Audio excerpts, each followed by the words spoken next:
Isang maganda at mapagpalang araw po sa inyong lahat. Ang theme po natin for this month of December ay The Love Story of Christmas.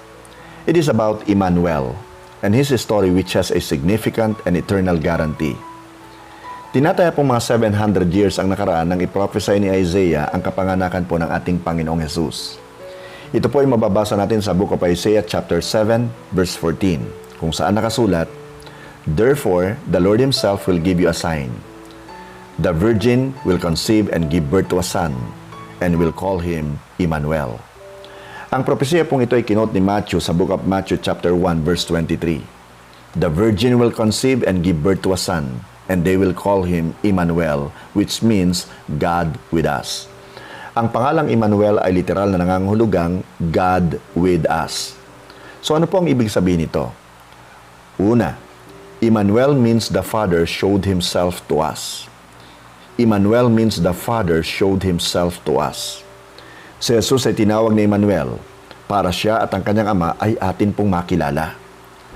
Doon po sa Book of Isaiah chapter 9 verse 6 nakasulat, "For to us a child is born, to us a son is given, and the government will be on His shoulders, and He will be called," now listen to this, "Everlasting Father."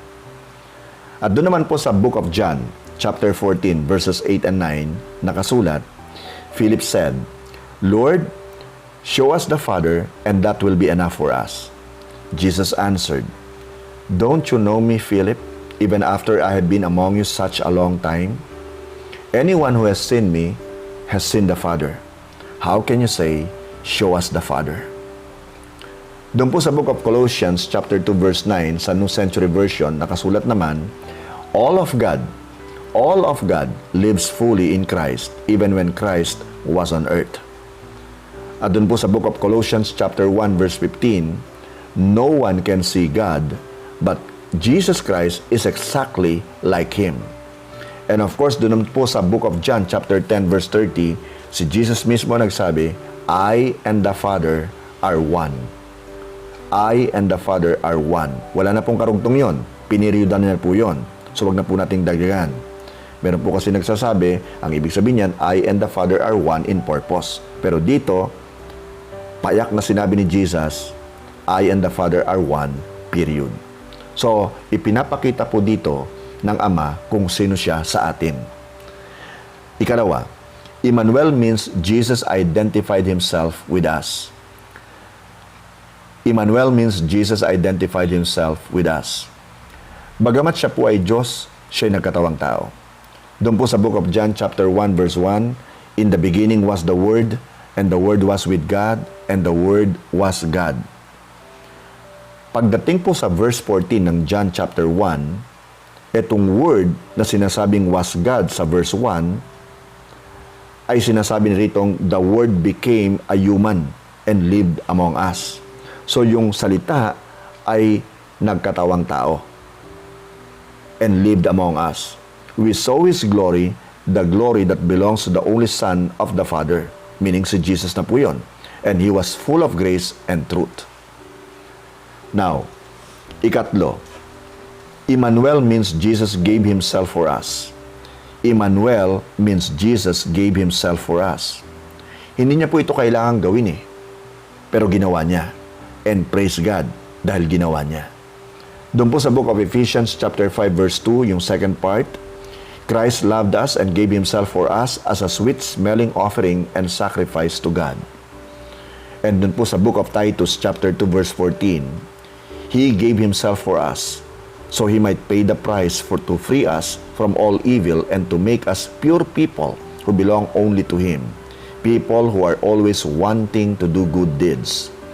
At syempre po dun sa 1 Peter chapter 3 verse 18a sa New Living Translation nakasulat, "Christ suffered for our sins once for all time. He never sinned, but He died for sinners to bring you safely home to God." Hallelujah. Now, ang ikaapat po, Emmanuel means the Father, the Son, and the Holy Spirit have stayed with us. Emmanuel means the Father, the Son, and the Holy Spirit have stayed with us. Bagamat si Jesus ay nakaupo na sa kanan ng Ama, nangako naman po siyang sasamahan tayo sa pamamagitan ng banal na Espiritu. Maliwanag po yung nakasulat sa John chapter 14 verses 16 to 17, "And I will ask the Father, and He will give you another advocate to help you and be with you forever, the Spirit of truth. The world cannot accept Him because it neither sees Him nor knows Him. But you know Him, for He lives with you and will be in you." Doon po sa book of Matthew chapter 28 verse 20, yung second part, si Jesus po yung nangako, "And surely I am with you always to the very end of the age." At sa Hebrews chapter 13 verse 5, sinabi ng Diyos, "Never will I leave you, never will I forsake you." What a promise and what a love. Yung love ng Panginoon sa atin is panghabang panahon. Forever. Maliwanag po yung nakasulat sa John chapter 3 verse 16. Pakinggan niyo pong mabuti. "For God so loved the world that He gave His one and only Son, that whoever believes in Him shall not perish, but have everlasting life." At sa Romans chapter 5 verse 8, "But God demonstrates His own love for us in this, while we were still sinners, Christ died for us." Emmanuel, God with us. An earthly story with a significant and eternal guarantee. May natutunan po ba kayo? Pwede po ninyong i-discuss sa isa't isa kung ano man ang inyo pong natutunan sa atin pong ginawang maikling pag-aaral. Amen? Tayo na pong mag-pray.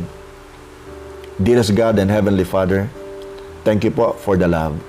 Thank you for sending your Son, Jesus Christ, Emmanuel, as a demonstration of your unconditional love for us.